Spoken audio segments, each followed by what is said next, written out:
Yap, ini adalah Regret Talgis. Dan jujur saja yang membuat gua terpukau tentang kit ini adalah kekokohannya. Karena seperti yang kalian lihat, senjatanya ini sudah saya pasang semua, baik itu senapannya maupun perisainya. Tapi jika kita goyangkan seperti ini atau terbalik seperti ini, tidak ada part yang lepas.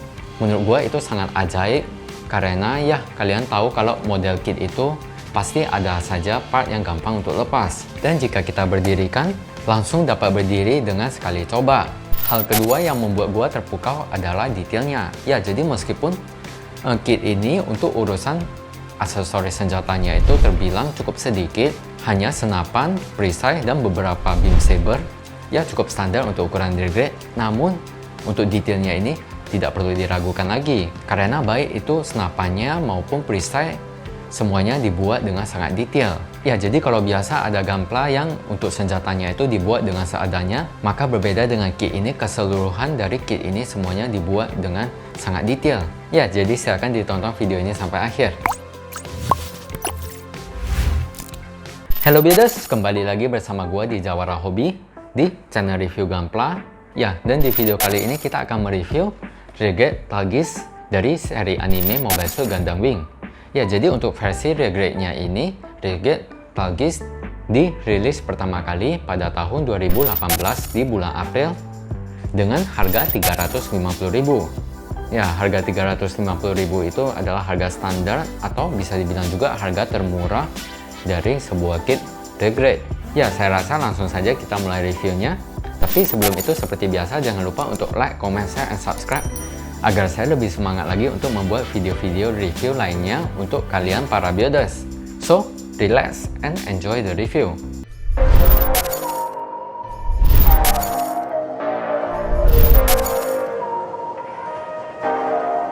Oke, jadi berikut ini impresi gua terhadap Regret Talgis ini.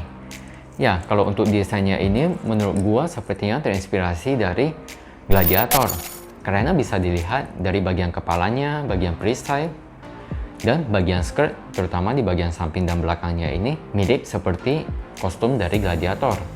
Ya, sayangnya pada Talgis ini tidak ada pedang, jadinya agak berbeda dengan Gladiator. Ya, jadi seperti yang bisa dilihat, jadi untuk Gunpla-nya ini dominasi warnanya itu warna putih, namun untuk bagian inner frame-nya ini memiliki warna hitam dan juga ada beberapa aksen warna kuning. Meskipun dominasi warna pada kit ini adalah warna putih, namun anehnya kit ini tidak kelihatan monoton atau tidak kelihatan membosankan, karena warna putihnya itu ada beberapa jenis warna putih. Ada warna putih gloss, warna putih yang agak ngedoff, dan juga ada warna putih agak keabu-abuan. Ya, jadi kombinasi finishing plastik antara yang mengkilap dan yang ngedoff itu di kit ini menurut gua sangat bagus. Oke, selanjutnya yang membuat gua terpukau dengan Gunpla ini adalah kekokohannya. Ya, karena seperti yang kalian lihat, kitnya ini sudah gua pasang dengan semua senjatanya, dan meskipun kita goyangkan seperti ini ataupun secara terbalik seperti ini, tidak ada satu part pun yang lepas. Menurut gua ini sangat ajaib. Ya, karena seperti yang kalian tahu, jika sudah sering merakit Gunpla, pasti ada saja part yang gampang untuk lepas. Tapi berbeda dengan kitnya ini, kelihatan kalau kit ini didesain oleh Bandai dengan sangat baik. Dan untuk mendirikan kit ini sangat gampang, hanya butuh sekali coba dan langsung berdiri tanpa masalah. Oke, jadi selanjutnya saya akan memperlihatkan sedikit sinematik isi dari boxnya ini, apa-apa saja yang kita dapatkan, dan detail lebih lanjut dari kit ini.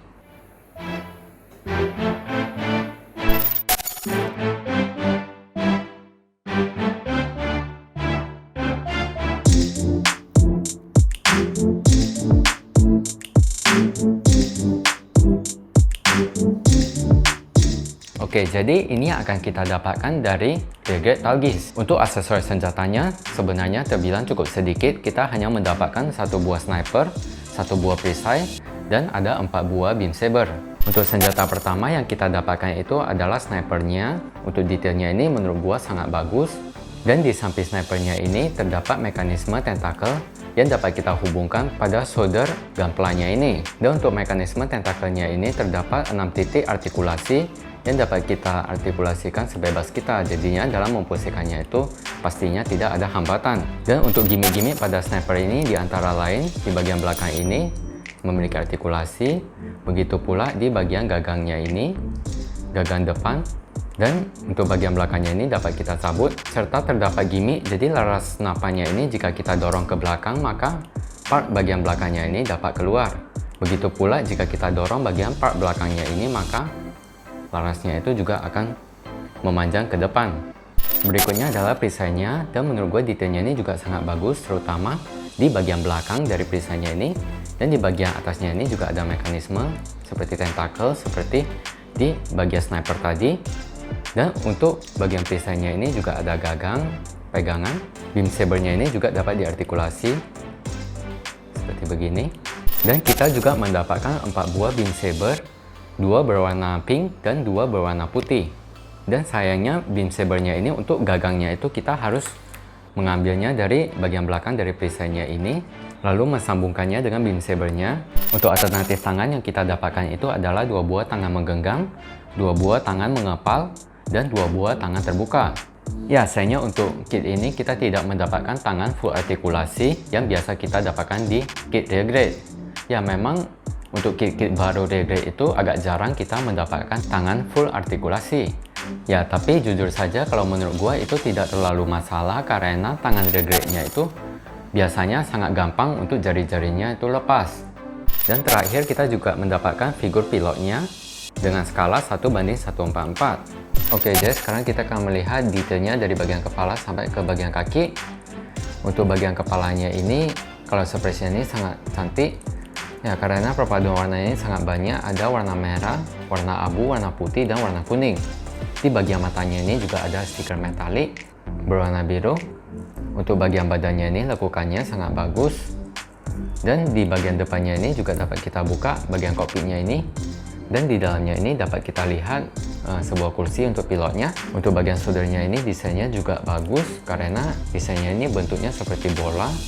Dan untuk bagian soldernya ini juga dapat bergerak seperti begini. Di bagian samping soldernya ini juga ada peg untuk kita memasang bagian senjatanya.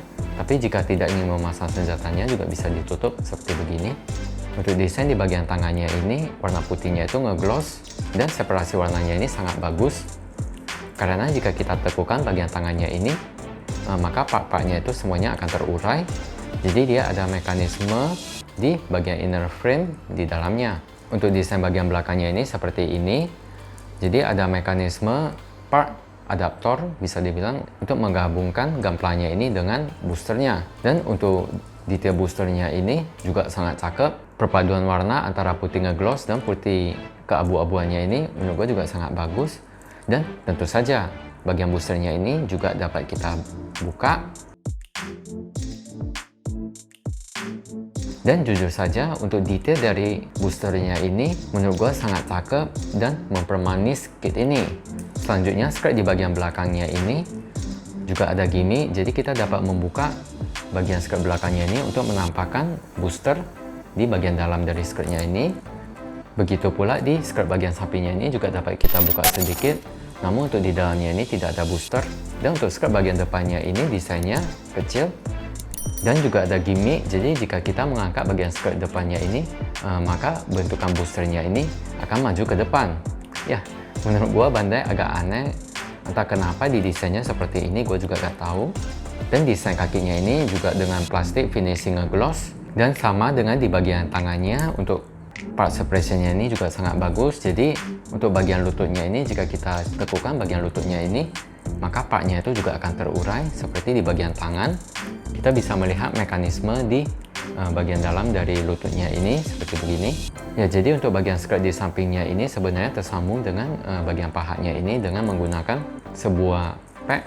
Jadi jika kita gerakan bagian kakinya ini, maka part skirtnya ini juga akan ikut bergerak.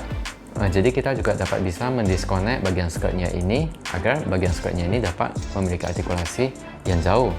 Oke, jadi untuk di bagian kakinya ini sebenarnya panel liningnya ini cukup sedikit, hanya di bagian depan dari area pahanya ini. Ya, tapi Bandai kelihatannya pintar dalam mendesain kakinya ini. Jadi di bagian sampingnya ini, part berwarna putihnya ini tidak menutup secara rapat. Jadi ada celah yang terlihat part berwarna abunya ini. sehingga bagian kakinya ini tidak monoton. Oke, jadi akan gua perlihatkan artikulasinya ini secara cepat. Jadi untuk bagian kepalanya ini tentu bisa 360 derajat, namun ke atasnya ini cuma sedikit, ke bawah juga sedikit, ke samping, ke samping.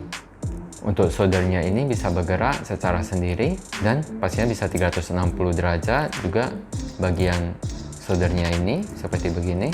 Untuk bicepnya ini juga bisa berputar dan bagian sikunya ini artikulasinya sangat bagus, juga telapak tangannya ini seperti biasa ball joint. Untuk bagian badan putarannya ini hanya sejauh seperti begini, ke depannya begini, ke belakangnya dan ke samping, dan seperti yang tadi saya tunjukkan busernya ini juga dapat kita buka. Dan untuk bagian skirtnya ini tersambung dengan bagian pahanya. Untuk bagian belakangnya ini dapat bergerak secara sedikit. Dan untuk bagian kakinya ini tentu bisa split, ke depannya begini, ke belakangnya agak terhalangi dengan bagian skirt di belakangnya ini. Dan untuk artikulasi lututnya ini sangat bagus. Untuk di bagian pahanya ini juga dapat diputar sedikit. Dan untuk telapak kakinya ini ya cuma sedikit artikulasinya, tapi overall bagus. Oke, jadi kesimpulan dari review Regrade Talgis ini bagaimana? Apakah worth it untuk dibeli? Ya, kalau menurut gua tentu sangat worth it. Ya, memang kalau untuk varian Regrade kebanyakan kitnya itu sangat bagus. Jadinya selalu gua rekomendasikan. Ya, memang kalau prinsip saya itu kalau ada versi high grade dan versi regrade-nya, jika ada budgetnya tentu gua akan selalu menyarankan untuk membeli yang versi regrade. Oke, balik kita bahas tentang kesimpulan dari kit ini. Yang sangat gua suka dari kit ini seperti yang saya bilang di awal video adalah kekokohannya yang pertama dan detailnya yang kedua. Jadi detail baik di gamplanya, di aksesorisnya, senjatanya, perisainya, semuanya itu memiliki detail yang sangat bagus. Ya, jadi kalian tidak perlu ragu untuk membeli kit ini. Ya, saya rasa sekian saja review dari saya. Terima kasih untuk kalian yang menonton video ini sampai akhir. Dan seperti biasa, jangan lupa untuk membantu like, comment, share, and subscribe di channel ini agar saya lebih semangat lagi untuk membuat video-video review lainnya. See you in the next video and always live with your passion.